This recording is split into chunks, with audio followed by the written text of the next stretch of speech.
Tat-Tat-Karma-Pravartana is practicing prescribed duties. I'll clarify the question that Agape asked in the beginning. What is this Tat-Tat in the flow of this verses? First, let's see what Srila Prabhupada says about Tat-Tat-Karma-Pravartana.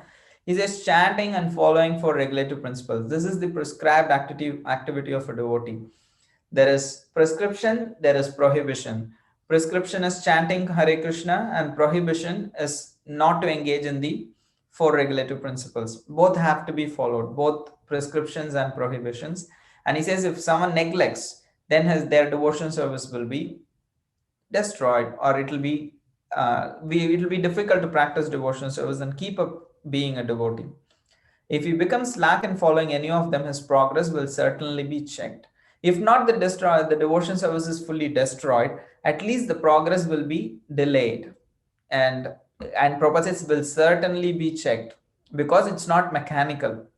Because Krishna consciousness works by Krishna's will also. So if we are sincere, then it works. If we are not sincere, then it takes time. So he says for sure the progress will be checked if one is slack.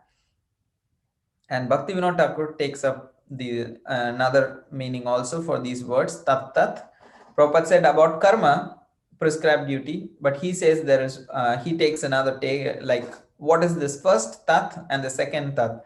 He says there are multiple endeavors we need to do. Karma is endeavor, but these are endeavors by which bhakti flourishes, an endeavor by which one earns his livelihood and maintains his life in this world.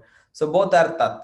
The first Tat refers to either way, bhakti flourish, the duties of bhakti in devotion service. The second Tat refers to the duties one has as a human being living in this world to maintain his livelihood, to maintain his support his existence in this world. He needs to do certain things. So both one needs to perform. So engagement in prescribed activities which nourish bhakti. So that if you consider that meaning, then there are two rules under that. If you take the engagements in the bhakti, there are two types. One is vidhi, that Srila Prabhupada said, chanting Hare Krishna, and nisheda is the following the four regulative principles. So in this way, Tat-Tat-Karma-Pravartana, according to Srila Bhaktivinoda Thakur, involves practicing the prescribed duties to maintain one's livelihood, which needs to be done. Otherwise, our devotional service can become unstable if we don't have the necessary material support. So practicing the necessary, endeavoring for the necessary material support is not wrong. That needs to be done by a devotee. And endeavor by which bhakti flourishes, that those endeavors also needs to be performed by a devotee. Both are included.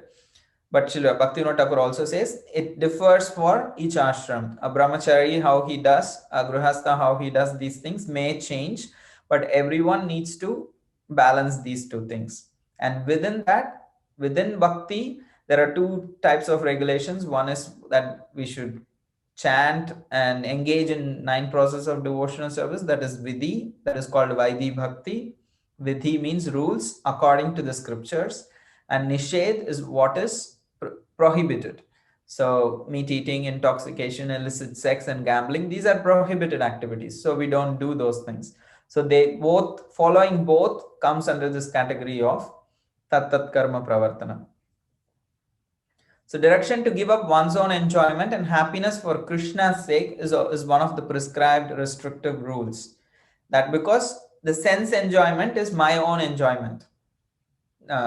Krishna's Kaviraj Goswami very beautifully explains in the Chaitanya Charitamrita, Atmendriya Priti Vansha means tendency to satisfy one's own senses is called as lust. Tendency to satisfy Krishna's senses is called as love. So there is a direction, clear direction to give up one's own sense enjoyment. Engaging in these activities of illicit sex, gambling, meat eating, and intoxication, they are actually for one's own enjoyment. That needs to be given up. Why? Because I am actually, my dharma is to give happiness to Krishna. If I engage my senses in these activities, when will I have time for engaging my senses for Krishna's pleasure? So that is why it is a directive. And he also explains what are prescribed duties. So Srila Rupa Goswami has enjoined the system of Tat-Tat-Karma-Pravartana, acting according to the regulative principles for those aspiring to perform devotional service. In the Upadeshamrita, activities by which pure devotional service is cultivated are called Tat-Tat-Karma, prescribed duties. Means chanting, hearing. So they are the activities by which pure devotion is cultivated. So in that sense, you can consider Tat-Tat-Karma as prescribed duties. And in another sense, he also mentioned it also includes the basic maintenance that we endeavor for. So engage according to qualification. He says, if a person is practicing Vaidhi sadhana or Raganuga sadhana according to their prescription, same Bhaktivinoda Thakur at different places writes different meanings. He says Tat Karma means prescribed. So for a Vaidhi sadhana bhakta, what is prescribed, he follows that. For a Raganuga sadhana bhakta, what is prescribed, he follows that. So that way also you can see this word. So Bhakti Siddhanta Saraswati Thakur says Tat-Tat-Karma-Pravartana, or practicing prescribed duties, as engage in Krishna's service for his pleasure without resentment. Because why I have to give enjoyment to Krishna? I can enjoy this. And oh my God, I have to somehow or other please this guy. No, that kind of a resentment is not there. Naturally, one wants to give pleasure to Krishna. And engaging in Krishna's service with indifference towards karma, jnana, and anya, bilash.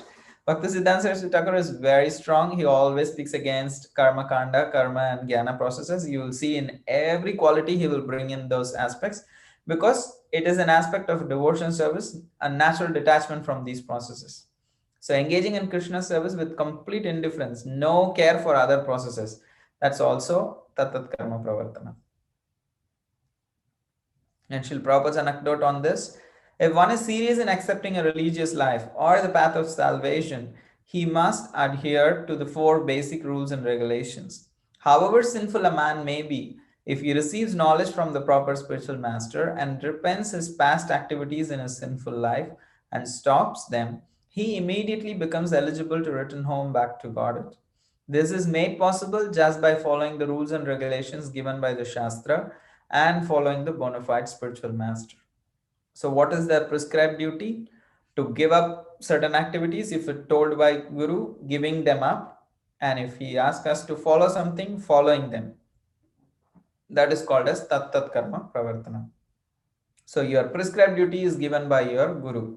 Those who know the rules and regulations of the scriptures, but out of laziness or indolence, give up following these rules and regulations, are governed by the modes of material nature. If we give up the shelter of this instructions of spiritual master, because how do we situate ourselves under internal energy? By taking shelter of the instruction given by the spiritual master. When we follow that, we are under internal energy. When we neglect that, we are under external energy. That's how clearly we can understand. Am I under internal energy or external energy?